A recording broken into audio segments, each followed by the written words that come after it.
Welcome to the Deep Dive, the show that, well, cuts through the noise to get you well-informed, fast. You dig into the sources, pull out the key stuff. Exactly. And serve it up so you get that aha moment. This deep dive, it's designed for you. Today, we're plunging into the truly exquisite world of Cole Porter's songs. Mm-hmm. The maestro. Absolutely. His work still has so much charm, such sophistication. And our mission today really is to unpack what makes his songs tick, especially how the words and music lock together. It's kind of different from how you might analyze other music. Right. And everything we're discussing, all these insights, they come straight from a detailed look at our source material, a really focused exploration. And trust me, you're going to hear some, well, pretty surprising things about how Porter worked, how his genius really did reshape popular song. Ready to jump in? Let's do it. Okay, so let's unpack this. Our source points out a basic problem right away. You know, the usual music analysis tools. The ones for classical guys, like Schumann. Yeah, exactly. Yeah. Where you hunt for that one perfect score. They just don't quite seem to fit Cole Porter. Why is he such a different case? That's a great question. It really gets to the heart of it. See, with classical music, you often have what they call a reliable text. Like the composer's original manuscript. Precisely. An unchangeable blueprint, sort of. But our source highlights that Porter's work rarely gives you that. Complete handwritten scores with both words and music. They're actually pretty uncommon. Oh, really? Yeah. And even the first printed sheet music was often, well, simplified, dumbed down almost for amateur pianists, not the full picture of what he intended for a real performance. And then you have to think about how these songs were actually heard. On Broadway, right. Exactly. They started as big orchestral arrangements for shows, often done by pros like Robert Russell Bennett. And here's the real kicker. Almost every performance after that would change things up substantially. You do what, exactly? The chords, the tempo, the rhythm, little nuances, it was all fluid, alive, constantly adapting with each new singer, each new band. Wow. Okay. So if the music was always shifting and there wasn't one single definitive version, how do we even talk about what makes a Porter song a Porter song? You know, what's the essential Porterness if it's always changing? That's what's so fascinating. It's the resilience of the songs themselves. Our source makes a point of this. Despite all these musical changes by different performers, you still know it's night and day. Right. Or, I've got you under my skin.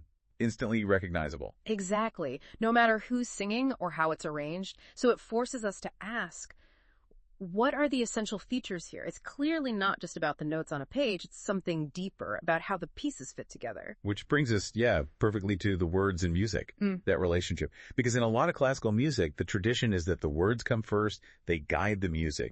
The words are the mistress of the music, as the saying goes. The music is supposed to serve the text, express its meaning. But Porter flips that script. Often, yeah. Our reading shows his process really defies that. Yeah. Very often the melody actually came before he wrote the lyrics. Yes. So the music isn't just reacting to words that already exist. It's being conceived right alongside them, or even first. It's an independent force from the get-go. That's wild. Especially since he wrote both. You'd think having one person do both lyrics and music would make the intention crystal clear. You would think.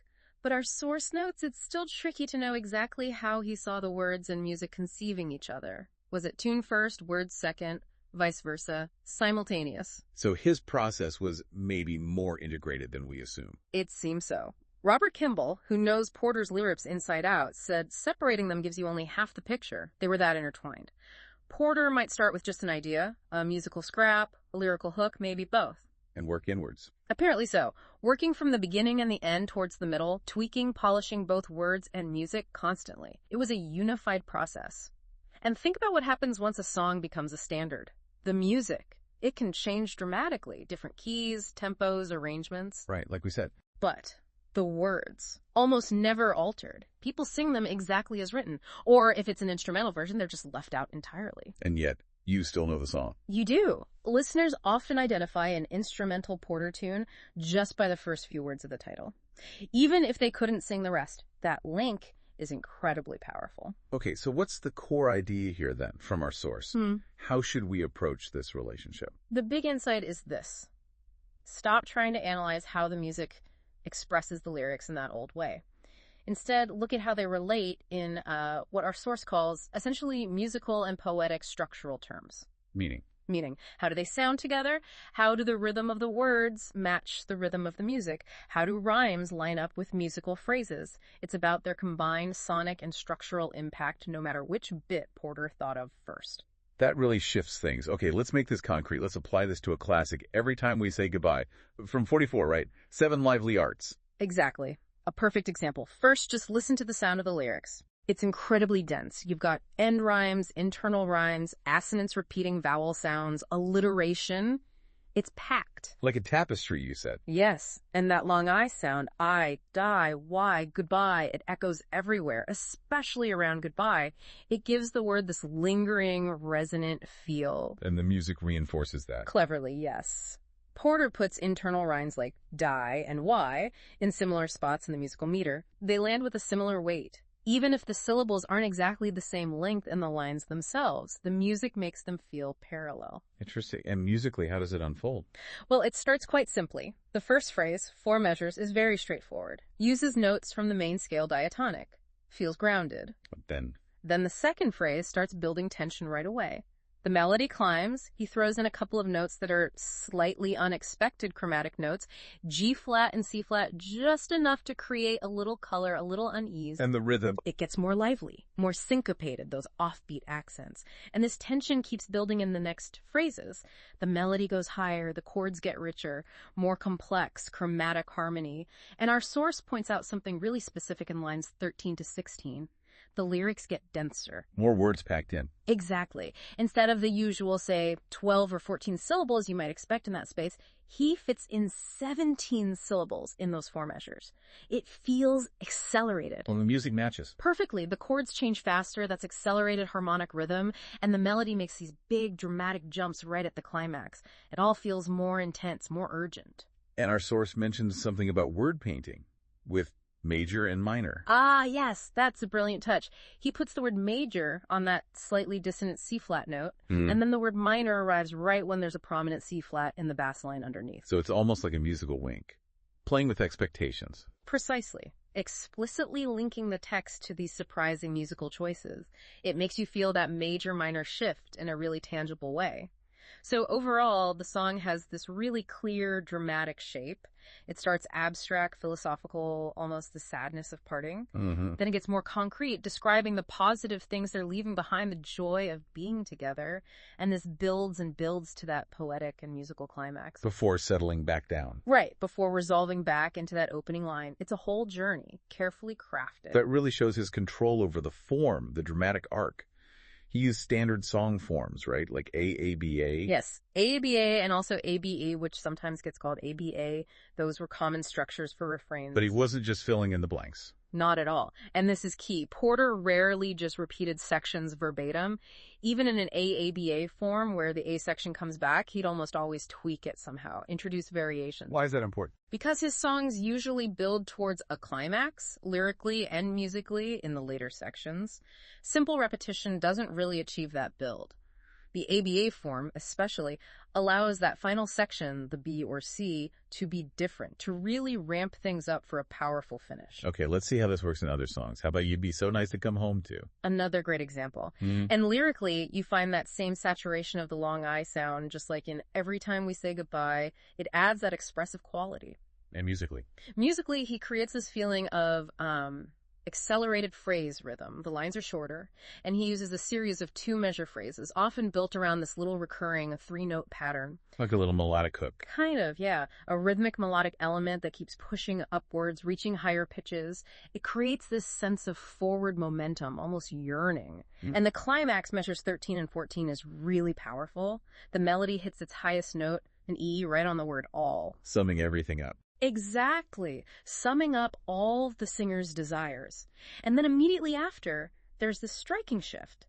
For the first time, the singer says, I, placing it on an E flat, a note that really pulls you towards the resolution, followed by the word desire landing on the dominant chord.